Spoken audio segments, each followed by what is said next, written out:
Good morning. It's September 7th, 2017. This is about 2 or 3 days before Irma is going to hit Miami and skirt up the east coast of Florida. We're going to get a fair amount of effect from it, but sunrise, and I thought I'd get out here and get back at the big banyan tree. I've pretty much done everything I can do for the next couple months. I took out, let's see, I have 1, 2, 3, 4, 5. I think I have 5 pretty large cuttings here. These all have roots. These are air roots that I took off the, not only air root, but I cut them off at the horizontal branch from which the air roots descend. So these are air roots descending off of this horizontal branch here. These are little air roots, and then those air roots have produced more air roots that were reaching toward the ground underneath this big banyan tree. It's going to come down because of construction. I don't know when that's going to be, but I've been pretty busy out here, as you'll see, taking down these horizontal branches that contained or from which descended the air roots.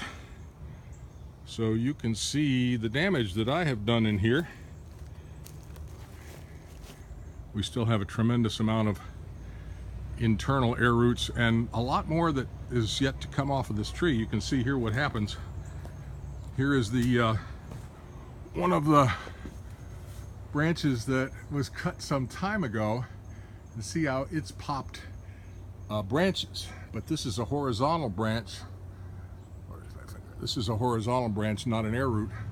So the horizontal branches push out new growth. You can see that over here too. Here's one that's close into the trunk, pushing out a couple of new branches. And I would assume that because I've opened this up now, taken down all of these branches, these horizontal branches, that you're going to start to see the sun get in here a little bit more and maybe push out some additional branching and air roots in here. But if this thing stays alive, stays up, doesn't get taken down anytime soon, there's a lot more potential for this tree as a mother plant to produce lots and lots of invasive babies.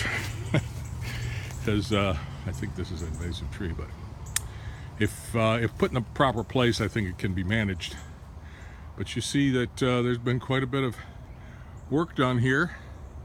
You can see the fresh sap dripping off the ends that I cut today. And it's about time for me to head home and start to batten down the hatches for the coming hurricane, which hopefully won't do too much damage to an undisclosed location in Southwest Florida. But it's been quite a ride here, as they say, in Hollywood, and be bringing these babies home and figuring out how I'm going to stick them in the ground. I think what I'm going to do is I'm going to put them in the ground with the these air roots in the ground, and somehow I'm going to suspend them like this short one. This is going to turn out to be a great big huge bush, because I'll stick that in the ground and it'll pop all along that horizontal branch, and within a couple of years you won't know that it's pushing out from a log, and maybe my grandchildren will do something with it, who knows. So there we go, again from a undisclosed location somewhere in Southwest Florida. Oops, but it's still undisclosed. Over and out. See you after the hurricane. Bye bye.